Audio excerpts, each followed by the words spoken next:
For updates on sports stories across the globe, Aaron Akirijola joins us. Good morning, Aaron. Yeah, good morning to you, Ayo. Good morning to you, Doctor. Good morning to you, Rufai. Let's start it off with the annihilation that actually happened yesterday at Anfield. Manchester United were ripped to shreds, literally ripped to shreds.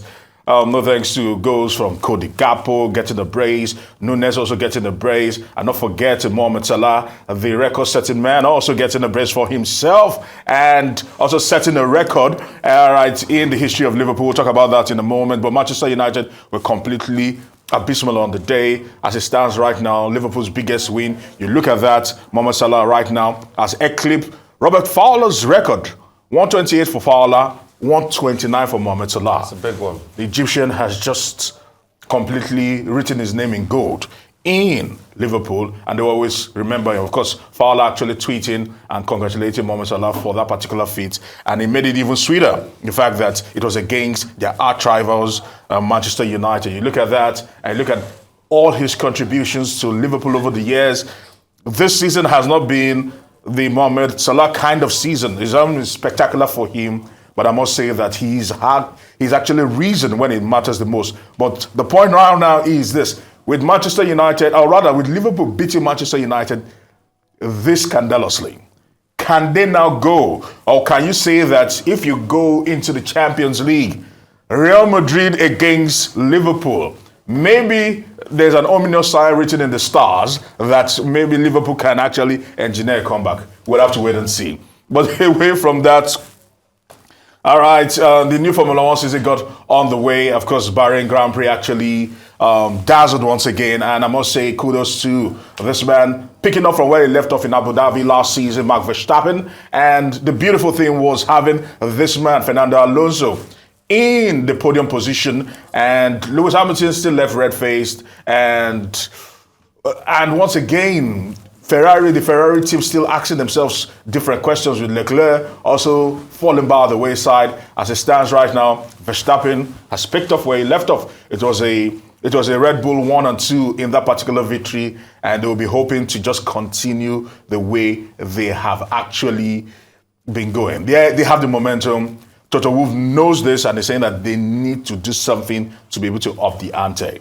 Away from that, later on today, the semi-final beckons for the Flying Eagles. The Flying Eagles have been very good, understanding that they've only just conceded once, scored 4 goals at the ongoing World Cup. But the Gambia are in the way of the Flying Eagles and a final berth. Let's see if they can actually do that. They've qualified for the World Cup, which is good news for the Flying Eagles, and they'll be playing in Indonesia. But what happens today will actually set the pace for if they'll play in the finals or not.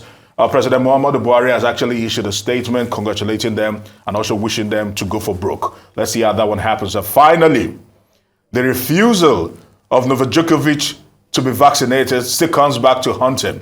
Up until the 10th of April, if you're not vaccinated or you cannot provide a proof of vaccination, you will not be able to get into the US. And the India-Wales is this week. Novak Djokovic was hoping to use that to swell his numbers and actually increase his profile.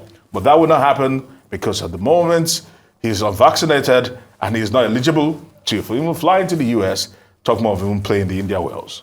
Simple as ABC. I mean, the laws are the laws of the land. But real quickly, King Mohamed Salah found the spark once again yesterday. Goodness me, was written in the stars. A very pounding victory against Man United. You know, and speaking for Dr. Abati now, the results actually ended 9-7 in favor of Man United.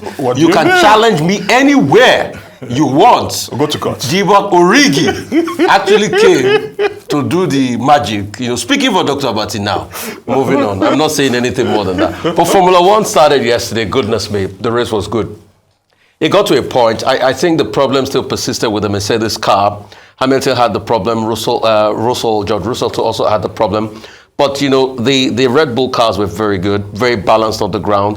As they took off, and they couldn't stop them. Because he finished and they by were 11.9 seconds. 11.9 seconds, and That's the gap was very big. Also, the Ferrari car always have problems with the engine and the battery terminals. You can see that problem happened again with Charles Leclerc. Yeah. Carlos Sainz even pulled out. But I think the toast of everybody was Fernando Alonso. At 41 yesterday, he drove the car so well yesterday from Aston Martin. At a point, he said, this car is so lovely to drive. And at some point, Lance Stroll was almost catching. So, very good one. We'll see how Aston Martins go, but I'm not really confident about Mercedes. They've not still fixed the car. Red Bull's still a very good car.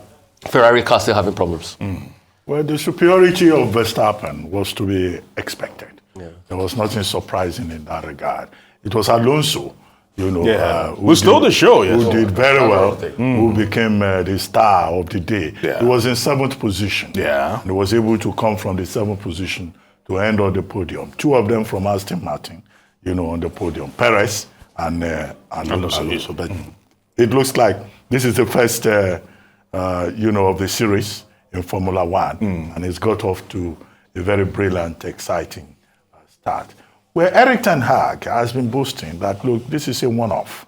In his first season as manager of the United, he's been beaten 4-0 on one occasion, 6-3, and then 7-0, the worst result since 1926, when Manchester United lost 5-0, since 1930, when they lost also by a wide margin, and since 1931, when they also lost by a very wide margin. But he says this is not a problem, it's one-off, and that when they meet Real Betis in the Europa League on Thursday, it will be a different kind of team. However, the Liverpool team, we saw a reminder of what that team used to be capable of. Everything just came together, and even the new ones, the new signings, Nunes and Cody Gakpo, gave a good account of themselves. Mohamed Salah, Robert Firmino. So, as you sports analysts say, the Liverpool team was unsung. Yes, it was unsung on the day. Doctor, you can say that again. Let me borrow that from you. Was unsung. But, we'll see how this goes. But Manchester United is not out. I mean, they won. No, but this will certainly take the wind out of their sail. They are still in the European League. Yeah. They are still in the FA Cup. Okay. So don't write them off. Okay. This may well be one-off, as Eric Ten Hag was saying. Cristiano Ronaldo did not make the best team, the best FIFA 11. Yeah. And he did not get the best award. That went to Lionel Messi. Ahead of Karim Benzema. Yeah. But Ronaldo is not doing badly. He won a consolation prize as Player of the Month in the Saudi Professional League.